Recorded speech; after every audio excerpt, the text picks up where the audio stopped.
There are so many things that are killing your business that you're not even aware of.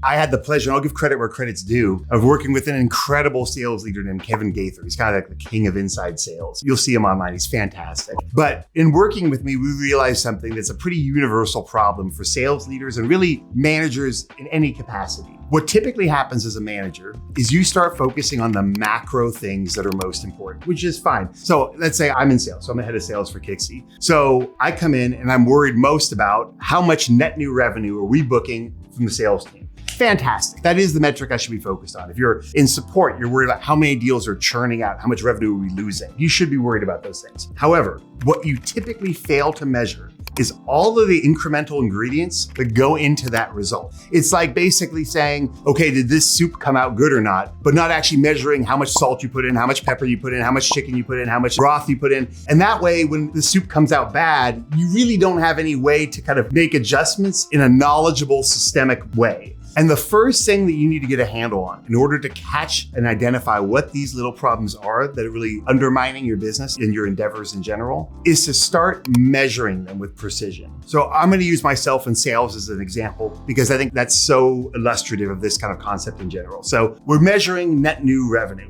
In SaaS, if you're in technology space, it's probably going to be monthly recurring revenue. So you're measuring net new monthly recurring revenue. That's great. That's basically the revenue of deals that we've sold in that particular month or quarter. But what goes into that? Like if we have a bad month or a bad quarter, how do I know what to adjust so that next quarter doesn't turn out exactly the same? Well, I'll tell you some of the metrics that we measure that might be measures that you're not currently reporting on in your dashboards. I'll tell you the first one. When a deal comes in and gets assigned to a rep, I want to know how long between that assignment of that deal to the rep and the rep actually getting a hold and in touch of that deal and communicating to them the value of Kixie. And I measure that in minutes. And honestly, I'd love to even have it in seconds, but I don't want days. I don't even want hours. I want my reps getting on the phone with these customers within minutes. So what we did was we built a report inside of our CRM, HubSpot, and we had Kixie automatically push that data to HubSpot so that we could have a date stamp on the sign up and a timestamp on the communication that actually reached the deal or the prospect, got a hold of them and communicated about Kixie.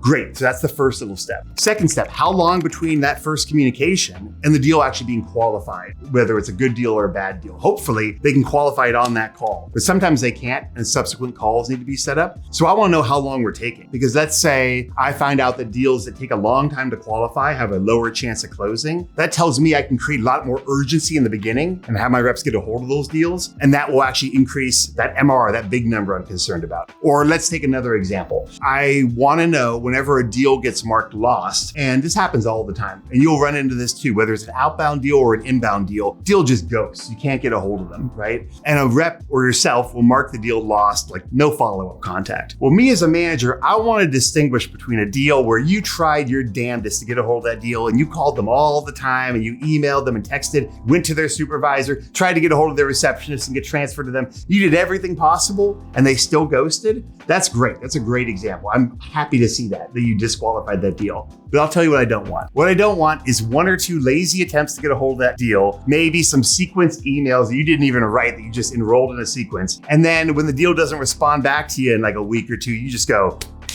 marked closed, no response. How do I distinguish those two if I'm just a sales leader and all I'm looking at is the monthly recurring revenue? Well, the answer is I don't. And that very problem could be undermining my entire business and I'm completely blind to it. So what I do is I make sure that I measure the number of sales calls attempted on each deal that is marked closed lost because of no follow-up contact. I'll tell you right now, it's 6.8 right now for inbound deals. I want at least a 6, and right now we're at 6.8 calls per deal that gets marked closed lost because of no follow-up attempt. If I segment that to even larger deals that aren't just small, I get it up to 14 calls and activities. And that's great. Again, by watching like a hawk on those micro trends, I can then find out if my soup comes out bad and I have to report a bad number to the CEO in a quarter or a month. And he asked me, David, what are we going to do about this? I've got an answer. We're going to decrease the time it takes to get a hold of that deal between sign up and first contact. And we're going to increase the number of attempts my reps make to get a hold of a deal in general and qualify them, move them through the stages better, get a higher close rate and generate more revenue for the company and turn this ship around.